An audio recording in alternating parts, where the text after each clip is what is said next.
Okay, so here we are, Season 2, Eating Your Feed. Season 2. Season 2. I'm Andrew. I'm Nikki, and this is Patrick. So today, our dear friends Adam and Annie challenged us to make Mochi. Whoa, they're Swinging mallets into like a bowl-looking things. Oh, wow. Whoa, okay. We can't do that. That was really heavy. He looked like he was really Yeah.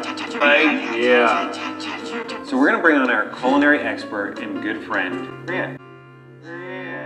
Hey, Ria, come on down. Welcome back. We're making mochi. Yay! What do you think? It's fun. Yeah? I used to do it when I was in elementary school. Oh, wow. I asked my mom to get a photo. She have it? And she's still looking. Oh, we need that photo. To be... Yeah, that would We be need it. You know, I have had this before.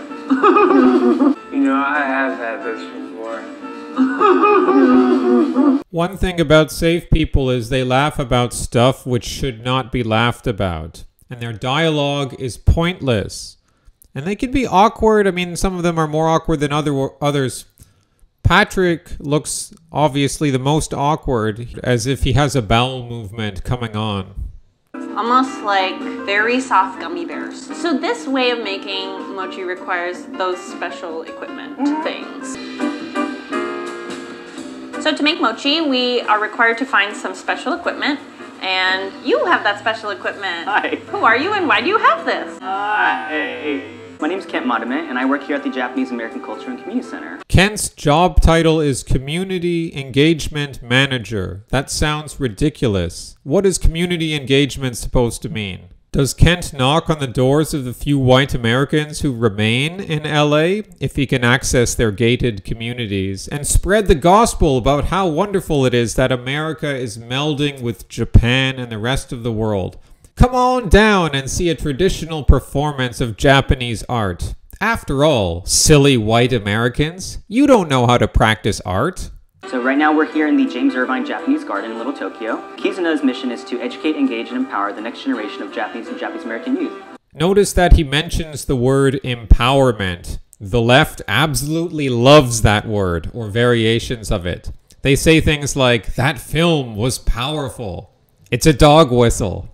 How long does the pounding process typically take? Depends how much effort you put into it. Okay. Yeah. Depends how much effort you put into it.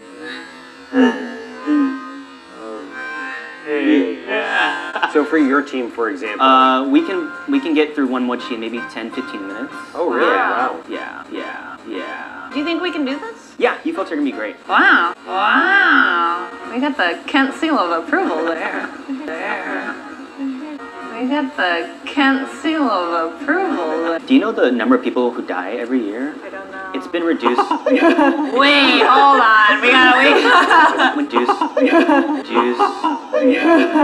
Wait, hold on. We gotta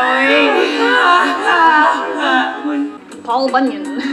Paul Bunyan. Now I'm measuring the water to rice ratio. Beep. No, it's not plugged in. 60 minutes. Two all together? Yeah. Yeah. Oh, yeah. That's great. This is incredible. All right, guys, good luck. All right, guys, good luck.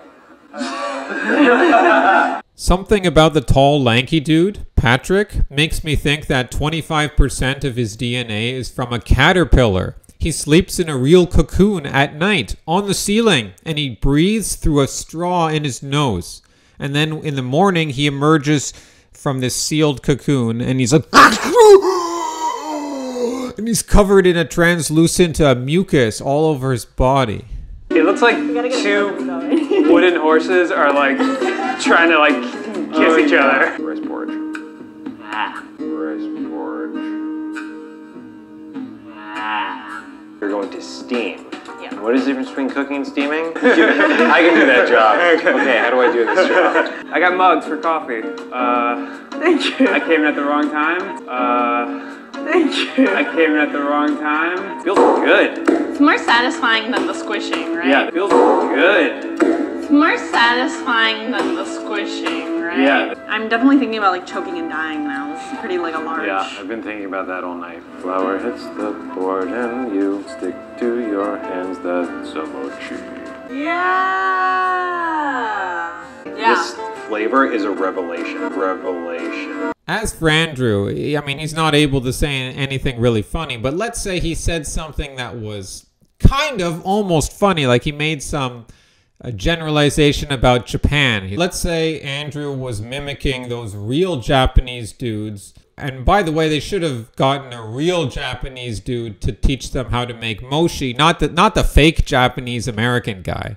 But, you know, the real guys like in the video. And then Andrew, maybe he's making a joke. He's kind of imitating them. They're like, "Whoa, oh!" And then, of course, you know, he offends the Japanese woman.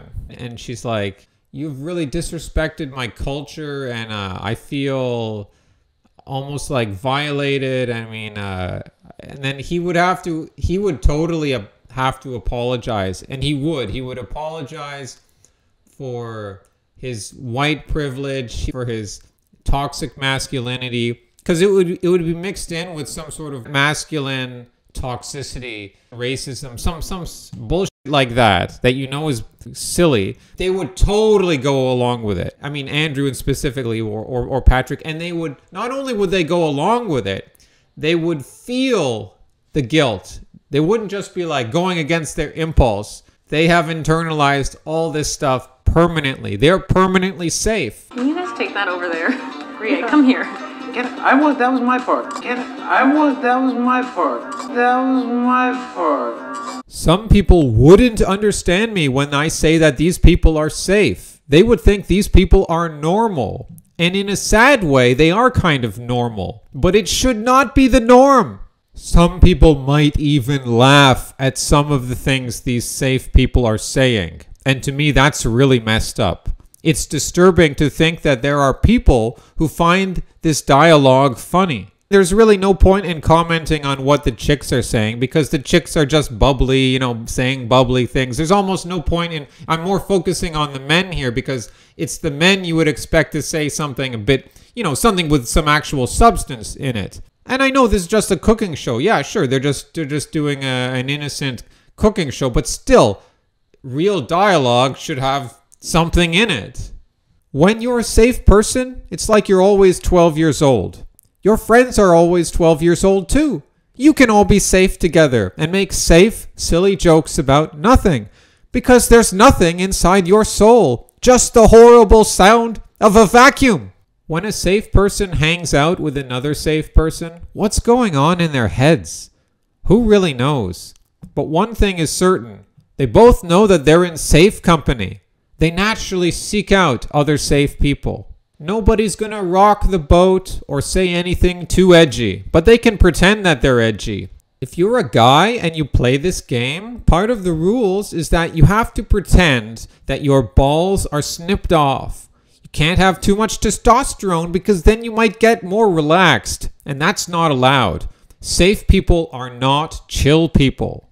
And finally, it's not clear that the women are leading the show in this cooking demonstration. However, if you watch closely, you can see that the men are clearly letting the women take the center stage. They have been conditioned to follow the direction of females, to obey. Hasta luego, amigos.